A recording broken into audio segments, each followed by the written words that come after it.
உலகெங்கிலும் நடக்கும் முக்கிய நிகழ்வுகளை குறுஞ்செய்தி வடிவத்தில் தெரிந்து கொள்ள ஆதன் செயலியை டவுன்லோட் செய்யுங்கள். ஆதன் செயலியை டவுன்லோட் செய்ய டிஸ்கிரிப்ஷனில் உள்ள லிங்கை கிளிக் செய்யவும். நான் சொல்லக்கூடிய தீர்வுகள் மூலமா அவங்க பொருளாதார ரீதியா வெற்றி அடையும் போதுதான் அதை வெற்றியாவே நான் கருதுறேங்க. அது வந்துருச்சுன்னா வைத்தியம் பார்த்துக்கலாம், எல்லாமே பண்ணிக்கலாம். நாம ஒருத்தருக்கு உதவி செய்யறதுக்கு நம்ம கிட்ட பணம் வேணும். உதவி மனிதர்கள் நம்ம முன்னாடி இருக்காங்க, ஆனா உதவி செய்யறதுக்கு நம்ம கிட்ட மனம் மட்டும் தான் இருக்கு, பணம் இல்லைங்கிறப்ப எனக்கு ஏடா உதவி செய்யக்கூடிய மனத்தை கொடுத்த இறைவா உன்னை என்ன பண்ற பாரு அப்படின்னு நம்ம கோவம் வரும். எப்போ நீங்க மற்றவங்களுக்கு கொடுக்கக்கூடிய எண்ணத்துல இருக்கீங்களோ அப்பதான் அந்த மகாலட்சுமி உங்களை தேடி வருவா. யாரிடம் கொடுக்கக்கூடிய எண்ணம் இருக்கோ அவங்க கிட்ட தான் பணம் இருக்கும். சிக்னல் நிற்கிறோம், சிக்னல் நிற்க டக்குன்னு அந்த டேஷ்போர்டு எடுத்து வர்ற காசை எடுத்து அப்படியே அவங்களுக்கு கொடுக்குறாரு. அந்த யாசகம் கேட்டு வர்றவங்களுக்கு இவ்வளோ உயர்ந்த குணம். என்கிட்ட 10 ரூபா இருக்கு, உனக்கு நான் 2 ரூபா தரேன், என்கிட்ட 8 ரூபா, நான் 8 ரூபா நீ 2 ரூபா, இந்த மாதிரி வச்சிட்டிங்கன்னா அந்த உங்களுக்கு வரக்கூடிய 8 80 ஆகும், 80 800 ஆகும், 800 8 லட்சம் ஆகும், 8 கோடியா கூட ஆகும். ஆதன் ஆன்மீகம் நேயர்கள் அனைவருக்கும் பணிவான வணக்கமும் மனம் நிறைந்த வாழ்த்துக்களும். தெரிந்து கொள்வோம் ஒவ்வொரு நிகழ்ச்சியிலும் புதிய விஷயங்களை தெரிந்துக்கலாம். 9 கிரகங்கள் தான், 27 நட்சத்திரங்கள் தான், பஞ்சபூதங்கள் தான். இதோட காம்பினேஷன் மாறும் பொழுது ஒவ்வொருத்தருடைய வாழ்க்கையும் வெவ்வேறு லெவலில் ஏற்றங்களையும் மாற்றங்களையும் சந்திக்கிறது.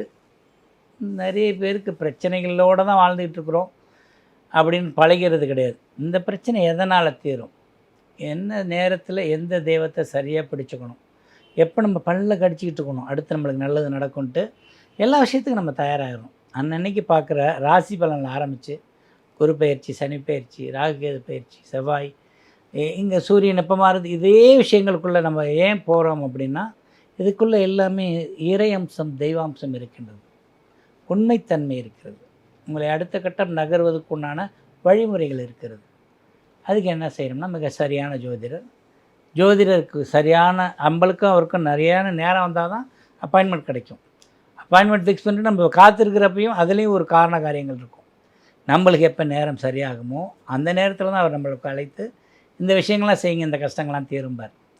அதுபோல் நிறைய பேரோட வாழ்க்கையில் மாற்றங்களையும் ஏற்றங்களையும் செய்து கொண்டிருக்கும் நமது அதிர்ஷ்ட ஜோதிடர் அகில் சித்தார்த் அவர்கள் இன்றைக்கு தமது அனுபவங்களோடு நிலையத்தில் காத்திருக்கிறார். அவரை உங்களின் சார்பில் வணங்கி வரவேற்போம். ஐயா வணக்கம். ஐயா வணக்கம். ஐயா ஜோதிடர் சொல்கிறத கேட்கும் பொழுது ஆச்சரியமாகவும் இருக்குது, அதிசயமாகவும் இருக்குது, நம்புறதான்னு தெரியல, நம்ப முடியலையான்னு தெரியல. ஏன்னா அது மாதிரி நம்ம ஏன் இந்த ஷூட்டிங்கில் நம்ம பேசும் பொழுது ஒரு நம்பிக்கை கொடுக்கணும். வாழ்க்கையில் வந்து இதுதான் வாழ்க்கைன்னு இல்லைங்க. நிறைய பேரோட வாழ்க்கை நீங்கள் ஒரு போன எபிசோடில் சொல்லியிருந்தீங்க, ₹1 இல்லாமல் வந்தவர் எனக்கு கட்டு நோட்டத்துக்கு கொண்டாந்து நீங்கள் வச்சுக்கங்க சம்பளத்தைன்னு சொல்கிற அளவுக்கு ஒரு பெரும் தொகை பாருங்களேன். அது அதிகபட்சமாக ஒரு 48 நாளுக்குள்ளே நடந்தது. போனார் ஊரில் ஒரு வாரம் கழிச்சு நடந்தது, வேலைக்கு போய் 1 மாதம் கழிச்சு உங்களுக்கு ஒரு மண்டலம் கணக்கு வச்சுக்கலாம். ஐயா அவருடைய தகுதிக்கு தான் வேலை கிடைச்சிருக்கு, ஆனா அதை ஆக்டிவேட் பண்ற, ஸ்டிமுலேட் பண்றத தூண்டி விடுறதுக்கு தான் அந்த வழிகளை பார்த்துட்டு போய் படிக்கல, அது எல்லாம் முடிச்சு வச்சு அப்ளை பண்ணிக்கிட்டும் போராடிக்கிட்டும் இருக்காரு. இங்க பாட்டு வந்து அவர் கர்மா கழிஞ்சு அது ஆக்டிவேட் ஆகி ஒரு மிகப்பெரிய கன்சர்ன்ல ஒரு வேலை கிடைச்சிருது. சின்ன மனசுக்குள்ள ஒரு ஒரு ஒரு ஓசை கேட்கும், பேசும். அதை கேட்க விட்டுட்டோம்னா தாண்டி பிரச்சனைக்குள்ளேயே தான் வாழ்ந்துட்டு இருப்போம். அந்த நேரத்தில் தீர்வு கிடைக்கும். நிச்சயமா எந்த நட்சத்திரம், எந்த ராசி, யாரை சந்தித்து எந்த தேதியில் பிறந்தனாலும் அவங்களுக்கு தேவை பணம். ஆமாம் சார், எனக்கு ரொம்ப பொருளாதார ரீதியில் காசே இல்லைங்களா? இல்லைங்க, ஒரு வீடு வாங்குறதுக்கு காசு தேவைப்படுது, இல்லைங்களா பொண்ணுக்கு கல்யாணத்துக்கு காசு தேவைப்படுது, இல்லை கொஞ்சம் சேஃப்டியாக போட்டு வச்சுன்னா எனக்கு வயசான காலத்தில் யூஸ் ஆக காசு அப்படிங்கிற விஷயம் வந்து நீங்களே சொல்லுவீங்க. மகாலட்சுமி சார்ந்த விஷயங்களை எதையுமே வேணான்னு சொல்லாதீங்க. கண்டிப்பாக இனிப்பு முதற்கொண்டு சொல்ல நிச்சயமா பணம் சேர்க்கக்கூடிய விஷயங்களில் நீங்கள் என்ன விட கேட்டிங்கன்னா நீங்கள் அதிலே பிஹெச்டி பண்ணலான்னு நினைக்கிறேன் நான். அதாவது பண ஈர்ப்பு என்ன அப்படிங்கிற விஷயத்தில் எவ்வளோ விஷயங்கள் சொல்கிறீங்க நீங்கள். நான் எந்த ராசியாக இருந்தாலும் பரவாயில்ல, எந்த நட்சத்திரமாக பரவாயில்ல, எனக்கு பைசா வரணும், பைசா தாங்கணும்னா நான் என்ன பண்ணணும்? நிச்சயமாக ரொம்ப முக்கியமான கேள்வியாக நான் அதை பார்க்குறேன். ஐயா நீங்கள் என்னை பற்றி என்ன நினச்சாலும் சரி, என்னை நாடி வரக்கூடிய அன்பர்கள்ட்ட நான் சொல்லக்கூடிய தீர்வுகள் மூலமா அவங்க பொருளாதார ரீதியா வெற்றி அடையும் போது தான் அதை வெற்றியாவே நான் கருதுறேங்க. அது வந்துருச்சுன்னா வைத்தியம் பார்த்துக்கலாம், எல்லாமே பண்ணிக்கலாம். சார், பணத்தை சம்பாதிச்சிட்டோம்னா நாம ஒருத்தருக்கு உதவி செய்யறதுக்கு நம்மகிட்ட பணம் வேணும். சொல்லுங்க. இருக்கிறதுலே மிகப்பெரிய ஒரு துக்கமான நிலை எது தெரியுங்களா? நமக்கு உதவும் மனப்பான்மை இருக்கு, உதவக்கூடிய மனிதர், அதாவது உதவி மனிதர் நம்ம முன்னாடி இருக்காங்க. ஆனால் உதவி செய்யறதுக்கு நம்ம கிட்ட மனம் மட்டும் தான் இருக்கு, பணம் இல்லைங்கிறப்ப எனக்கு ஏடா உதவி செய்யக்கூடிய மனத்தை கொடுத்த இறைவா உன்னை என்ன பண்றேன் பாரு அப்படின்னு நம்ம கோவம் வரும். பணம் வந்தா மனம் மாறிடுன்றாங்களே, அப்படிலாம் கிடையாது. இல்லைங்கய்யா, மனம் படைத்தவர்கள் பணம் வரும்போதும் அந்த மனம் மாறாமல் இருக்கிறாங்க. மனம் இல்லை என்றால் பணம் வரும்போதும் அவர்களிடம் அந்த மனம் இருக்காது. ஸோ முதல்ல அவங்களாம் ஜென்டில்மேன் கேட்டகரி. ஐயா, அதுதான் சொல்ல வரேங்கய்யா. பணம் வேணும்னாலே நீங்க அதுக்கு உகந்த மனம் நீங்க ரெடி பண்ணி வைக்கணும். உங்க மனசை நீங்க ரெடி பண்ணி வச்சுக்கணும். அப்ப பணம். சமீபத்தில் ஒரு படம் ஒன்று பார்த்தேங்க, சுமுத்திரக்கனி நடிச்சது. ஆமா, வாழ்க்கையில் அவ்வளோ கஷ்டப்படுவார். லாட்ரி சீட் கடை வச்சிருப்பாரு. இன்னொருத்தர் வந்து பணம் கொடுக்காத லாட்ரி சீட்டில் கொடுத்துட்டு வருவார். அந்த மனம் தான் நீங்கள் சொல்லி. ஆமாங்க. மனசை நீங்கள் டியூன் பண்ணிட்டீங்கன்னா பணம் உங்களை நாடி வரும், உங்களை தேடி வரும். ஐயா, பணம்ன்றது ரொட்டேஷன்லேயே இருக்கணும், அது தேங்கிடக்கூடாது. நிறைய பேர் கட்டுக்கட்ட அடுக்கி வீட்டில் வச்சா தான் பணம்னு நினைக்கிறாங்க. அப்படி இல்லை, பணங்கிறது அப்படியே ரொட்டேஷனில் இருக்கணும். இப்படி போய் இப்படி வரணும். இப்படி போகும்போது ஒத்தையா போகணும், வரும்போது கத்தையா வரணும். உண்மைங்க.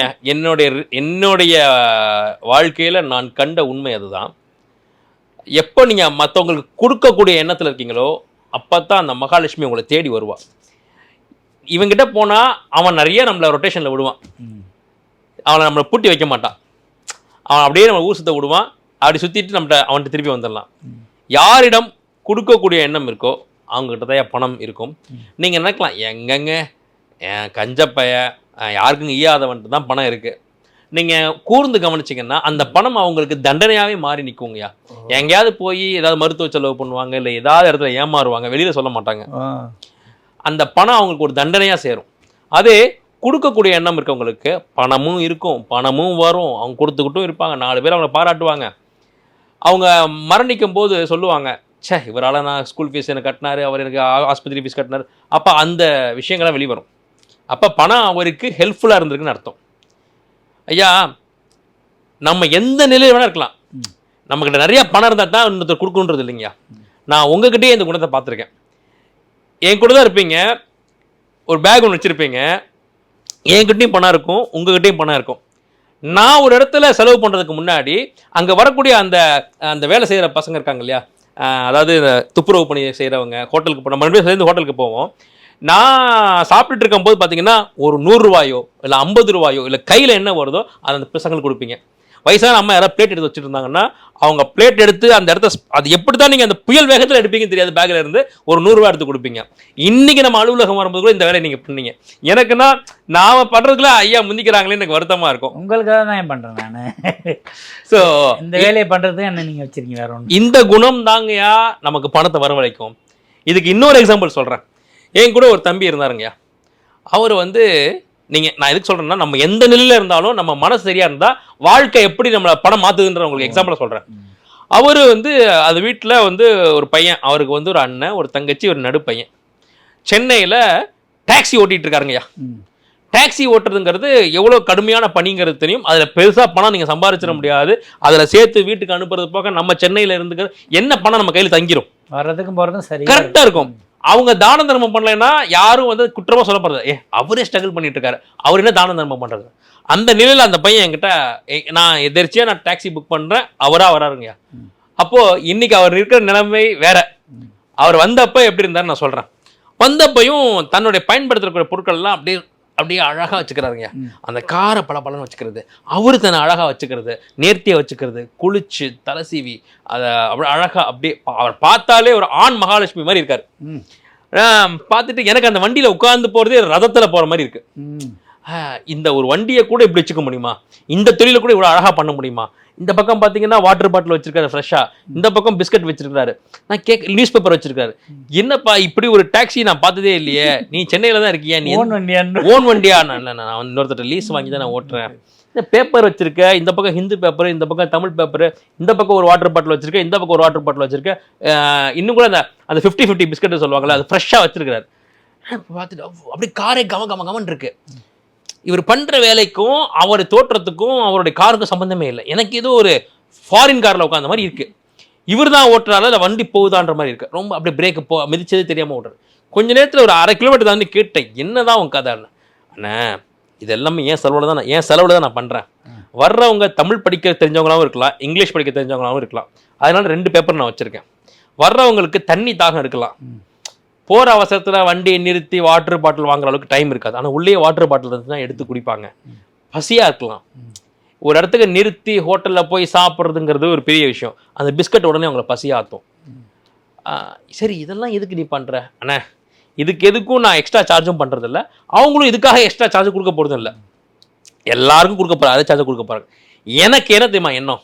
வெளில போகும், இந்த காரை விட்டு என்னை பே பண்ணிட்டு வெளில போகும்போது ஒருவேளை அவங்க என்ன பேரம் பேசியிருந்தா கூட அவங்க மனசு உறுத்தணும், சே எல்லா வசதி வாய்ப்பும் வச்சிருந்தானே, இந்த பையன்ட்டு போய் பேரம் பேசிட்டோமே அப்படின்னு நினைக்கணும். இல்லைன்னா சே இது வரைக்கும் லைஃப்ல எப்படி ஒரு பையன்ட்டையோ இல்லை எப்படி ஒரு கார்லையோ நம்ம பயணிக்கலையே அவங்க நினைக்கணும். அதுதான் எனக்கு வேணும். தன் துறையில் தானே உயர்ந்தவன், நான் தானே உயர்ந்திருக்கணும். என்னடா இது அப்படின்னு சொல்லிட்டு சரின்ட்டு அந்த பையனுடைய மனசு எப்படி இருக்குன்னு பார்க்கும்போது சிக்னல் நிற்கிறோம். சிக்னல் நிற்க டக்குன்னு அந்த டேஷ்போர்டு எடுத்து வர்ற காசை எடுத்து அப்படியே அவங்களுக்கு கொடுக்குறாரு, அந்த யாசகம் கேட்டு வர்றவங்களுக்கு. நான் உட்காந்துருக்கேன், நான் அதை எடுத்து பண்ணுறதுல பண்ணிடுறாருன்னு வச்சுக்கோங்களேன். அவன் என்ன இது, சரி ஓகே இறக்கி விட்ற இடத்துல எவ்வளோப்பா வந்துச்சு அப்படின்னு. அண்ணா 600 ரூபா வந்திருக்கு, நீங்கள் என்ன கொடுக்குறதுன்னு கொடுங்கண்ணே. என்ன கொடுக்குறதே கொடுங்கண்ணா. அண்ணா ஏதோ வந்திருக்கு, உங்களுக்கும் வந்திருக்கும் பாருங்க அப்படின்றார். எனக்கும் வந்திருக்கு. சரின்னு சொல்லிட்டு நான் எக்ஸ்ட்ராவாக ஒரு 100 ரூபாய் சேர்த்து இதை நீ வச்சுக்கோப்பா அப்படின்னு. சரி ஓகேண்ணே.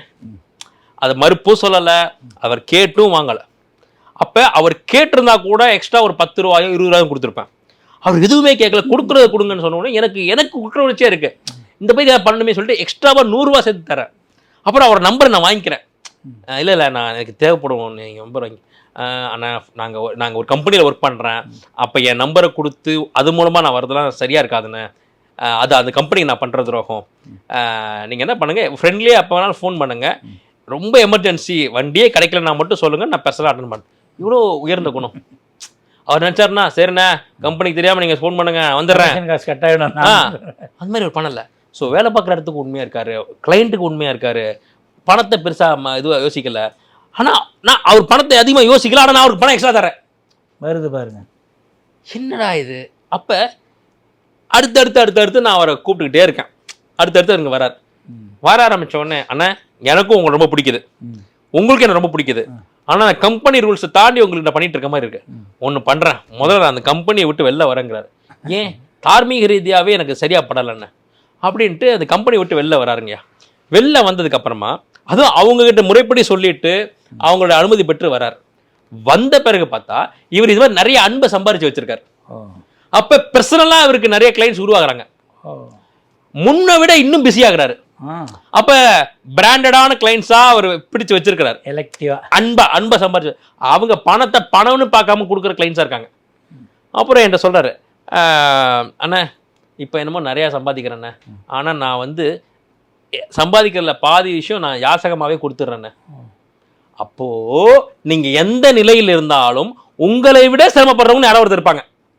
நீங்கள் ஆட்டோ ஓட்டலாம், காரு ஓட்டலாம், ரிக்ஷா இழுக்கலாம், உங்களுக்கு கூட கீழே இருப்பாங்க. உனக்கும் கீழே உள்ள ஒரு கோடி தானே, அந்த கோடியில் ஒருத்தரை பார்த்துட மாட்டீங்களா? அப்போது நான் யாருக்கு ஹெல்ப் பண்ணணும், நானே மற்றவங்கள்ட்ட ஹெல்ப் வாங்குற கண்டிஷனில் தான் இருக்கேன் அப்படின்னு சொல்லி நீங்கள் எஸ்கேப் ஆயிடாதீங்க. உங்கள் நிலையிலிருந்து உங்களை விட கஷ்டப்படுறவங்களுக்கு என்னைக்கெல்லாம் நீங்க பண உதவி செய்றீங்களோ, இந்த வச்சுக்கோ என்கிட்ட 10 ரூபா இருக்கு, உனக்கு நான் 2 ரூபா தரேன், என்கிட்ட 8 ரூபா, நான் 8 ரூபா 2 ரூபா, இந்த மாதிரி நீங்க வச்சிட்டீங்கன்னா அந்த உங்களுக்கு வரக்கூடிய 80 ஆகும், 800 ஆகும், 800 8 லட்சம் ஆகும், 8 கோடியா கூட ஆகும். அது நடந்துச்சு அந்த பையன் வாழ்க்கையில. அதுக்கப்புறமா மெல்ல மெல்ல மெல்ல மெல்ல மெல்ல அந்த பையனோட வாழ்க்கை நிலை மாறி அவர் இன்னொரு இடத்துல லீஸுக்கு வாங்கி வச்சிருந்த காரு அது முடிஞ்சு இவருடைய பண சேமிப்பு, இது எல்லாமே என் கண்ணார நான் கண்ட உண்மைங்கய்யா. வித்தின் ஒரு 1 or 2 இயர்ஸ்க்குள்ள இவருடைய யாசகம் கொடுக்குற குணம் மட்டும் மாறவே இல்லை. திருப்பி ஒரு இடத்துல நான் பீச்சுக்கு போறேங்க, அவர் கூப்பிட்டுட்டு ஒரு நண்பர் சந்திக்கிறதுக்கு நான் பீச்சுக்கு போறேன். அங்க நானு அவரு என்னை சந்திக்க வந்த நபர் 3 பேரும் அந்த பீச்சில் உணவகங்கள் வரிசையா இருக்கும் இல்லையா, அந்த உணவகங்கள்ல இந்த பையன், அதாவது அந்த கால் டாக்ஸி ஓட்டுற பையன், என்னை சந்திக்க வந்த நம்பர், நான் 3 பேர் உட்காந்து சாப்பிட்றோம். நாங்களும் அவரும் சாப்பிட்டுட்டு இருக்கோம், இவரும் சாப்பிட்றாரு. சாப்பிட்டு முடிச்சுட்டு நான் பில் பே பண்ணிட்டேன். இந்த பையனோட சேர்த்து நான் பில் பே பண்ணிடுறேன். ஆனால் இந்த பையன் என்ன பண்ணுறாரு, தனியாக போய் அந்த கவுண்டரில் இன்னொரு சாப்பாடு வாங்கிட்டு இருக்காரு, பார்சல். நானும் என் நண்பர் சொல்கிறோம், என்ன இப்போ தான் நம்ம கூட சேர்ந்து சாப்பிட்டாரு, இவர் அதிகமாக சாப்பிட்ற பையனும் இல்லையே, எதுக்கு இன்னொன்று வாங்குறாரு, நாங்கள்லாம் இருக்கோங்கய்யா. அழகாக சுட சுட அந்த சாப்பாடை வாங்கி பார்சல் வாங்கி ஒரு வாட்டர் பாட்டிலும் வாங்கி உள்ளே இருந்து ஒரு 100 ரூபாயை எடுத்து, என்னை பார்க்க வந்த மனிதர் என்னை விட பெரிய மனிதர், நானும் பெரிய மனிதர் தான், நாங்கள் 2 பேரும் அவரை பார்த்துட்டு இருக்கோம். அந்த பையன் சின்ன பையன், எங்களோட வயதில் சின்னவர், எங்களோட என்ன சம்பாதிப்பாரு எங்களுக்கு தெரியல, அனுபவத்தில் சின்ன பையன். அழகாக அந்த சுடுசோறு அந்த குழம்பெல்லாம் பார்சல் வாங்கி வாட்டர் பாட்டில் ஒரு 100 ரூபாய் வச்சு எங்களுக்கு பக்கத்துலேயே ஒரு வயசான ஒரு பிச்சை எடுத்துகிட்டு உட்காந்துருந்தாரு. அழகாக போய் இருந்தாங்க சாப்பாடு, நாங்கள் இப்போ சாப்பிட்டோம். நான் கவனித்தேன், நீங்கள் அப்படியே டயர்டாக வந்து உட்காந்து வியாசம் கேட்டுட்டு இருந்தீங்க. ஒருத்தர் 2 பேர் பிச்சை போட்டாங்க, இதில் 100 ரூபா இருக்குங்கய்யா, வச்சுக்குங்க செலவுக்கு. இதில் சுட சுட சாப்பாடு இருக்குது, உடனடியாக உட்காந்து மரத்தடியில் போய் உட்காந்து சாப்பிடுங்க, தண்ணி பாட்டில் இருக்குது குடிச்சுக்குங்க, ரெஸ்ட் எடுங்க, சாயந்தரமாக வந்து உட்காரலாம். இப்போ வெயிலில் எதுக்கு உட்காந்துக்கிட்டு இருக்கீங்க, என்ன உங்களுக்கு போட்டுற போகிறாங்க, இப்போ வெயிலில் யாரும் பீச்சுக்கு வர மாட்டாங்க, சாயந்தரத்துக்கு மேலே வருவாங்க. இப்படி ஒரு இயல்பாக நம்ம வீட்டு தாத்தா கிட்ட எப்படி பேசுவோம், அவர் பிச்சைக்காரர் மாதிரி அவரை ட்ரீட் பண்ணவே இல்லை. அது இன்னும் அழகான விஷயம். எனக்குன்னா ரொம்ப அசிங்கமாக இருந்துச்சு. எனக்கு ஏன் தோணாமல் போச்சு, இவருக்கு ஏன் தோணாமல் போச்சு, அந்த பையனுக்கு தோணுச்சே. அடுத்து பார்த்தீங்கன்னா அந்த பையனோட வளர்ச்சி அபரிமிதமான வளர்ச்சி. இப்போ அந்த கார் ஓட்டுற தொழில இருந்து மேம்பட்டு இன்னொரு கன்சர்னில் அவர் வந்து சிஸ்டம் ஒர்க் பண்ண ஆரம்பிச்சிட்டாருங்கய்யா. ஏன்னா அவர் படித்த பையனும் கூட. அப்போ இப்போ அவர் பணம் அவரை தேடி வருதுங்கய்யா. இன்னைக்கு அவர் பணம் ஒரு ஒரு பொருட்டாவே இல்லை, அவருக்கு பணம் வந்துக்கிட்டே இருக்கு. அவர் நினைச்சா அன்னைக்கு பணம் வரும், அந்த மாதிரி ஒரு ஒர்க்கில் இருக்காருங்கய்யா.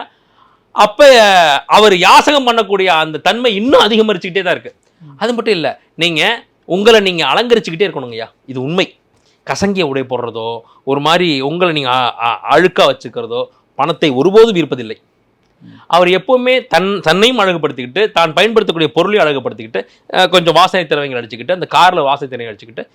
ஏன்னா இவர் கஷ்டப்படுற குடும்பம், இவரே கஷ்டப்படுற பையன், கடும் உழைப்பாளி. இதே சென்னையில் வெயில் மழை பாழாமல் வண்டி ஓட்டி அதில் சம்பாதிச்ச பணத்தை தான் கொஞ்சம் வைத்து வீட்டுக்கு செலவு பண்ணிக்கிட்டு, தங்கச்சியை படிக்க வச்சுக்கிட்டு, அப்பாவுக்கு மருத்துவ செலவு பண்ணிக்கிட்டு, அம்மாவுக்கு மருத்துவ செலவு பண்ணிக்கிட்டு, தன் அண்ணன் குடும்பத்துக்கும் உதவிகள் செஞ்சுக்கிட்டு, இத்தனை பொறுப்புகளை சமாளிச்சுக்கிட்டு அந்த யாசகத்தையும் பண்ணாம பாருங்க. அவன் நினைச்சா நானே கஷ்டப்படுறேன்டா, எனக்கே யாரை ஹெல்ப் பண்ற மைண்ட் செட்ல இருக்கேன் அப்படின்னு நினைக்கலையே சார். பணத்தை இன்னொருத்தருக்கு உதவி செய்ய பயன்படுத்தும் போது அந்த பணம் அவரை நாடி நாடி தேடி தேடி இன்னும் பல பேருக்கு ஹெல்ப் பண்ணு, என்னை வச்சு நீ இன்னும் நிறைய பேருக்கு ஹெல்ப் பண்ணுன்னு வந்துருச்சேங்கய்யா பணம். நானே அதுக்கு சாட்சி. அப்ப எப்போ நீங்க சம்பாதிக்கிற பணத்தை மற்றவங்களுக்கு கொடுக்க நினைக்கிறீங்களோ அப்போது பணம் உங்களை தேடி வரும். இதில் இன்னொரு ரகசியம் ஒன்று இருக்குது. உங்ககிட்ட வரும்பொழுது இந்த எண்ணங்கள் ஏன் ஏற்படுதுன்னா, நீங்கள் அது மாதிரி உள்ளவங்க.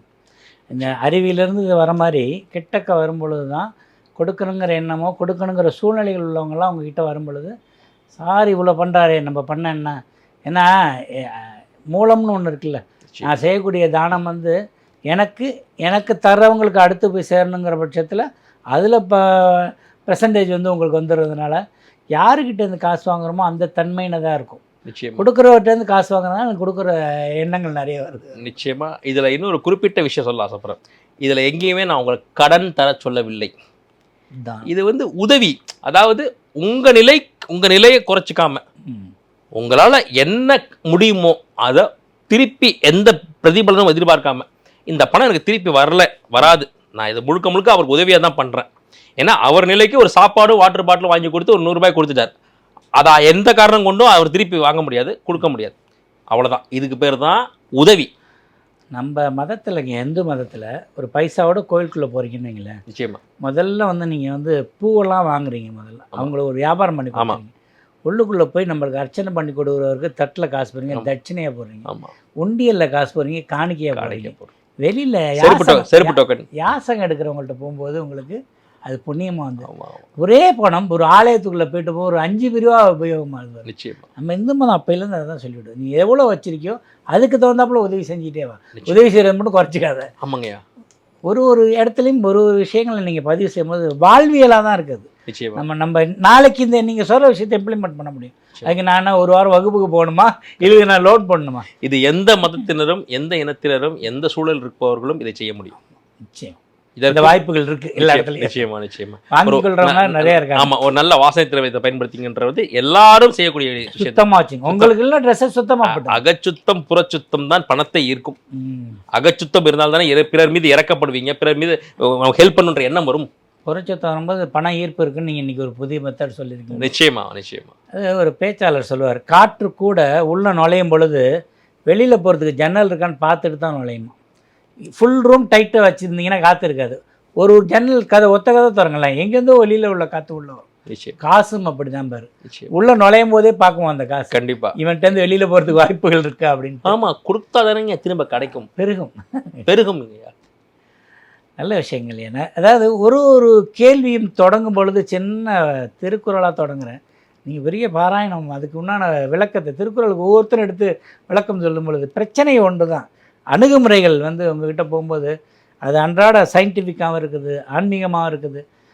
தற்காலம் என்ன தேவையோ அதை எடுத்து அப்படியே லட்டு மாதிரி கையில் கொடுத்துறீங்க. வழக்கம் போல் நேர்கள் சார்பில் இங்கே இருக்கிறவங்க சார்பில் உங்களுக்கு நன்றியை தெரிவிச்சுக்கிறோம். மிக்க நன்றிங்கய்யா. என்ன நேர்களே, நம்ம வாழ்க்கையிலையும் நிறைய சம்பவங்களை பார்த்துக்கிட்டு இருக்கோம். அதை தாண்டி அப்படியே போயிட்டே இருக்கிறோம். நாம் சந்திக்கும் ஒவ்வொரு மனிதர்களும் நம்மளுக்கு ஏதாவது ஒரு விஷயத்தை கற்றுக் கொடுத்து போவாங்க. ஒன்று செய்கிறது, இல்லாட்டி இப்படி செய்யக்கூடாதுங்கிறதா இருக்கும். செய்ய வேண்டிய விஷயங்களை பார்க்குறதோடு இல்லாமல் செய்ய ஆரம்பிங்க.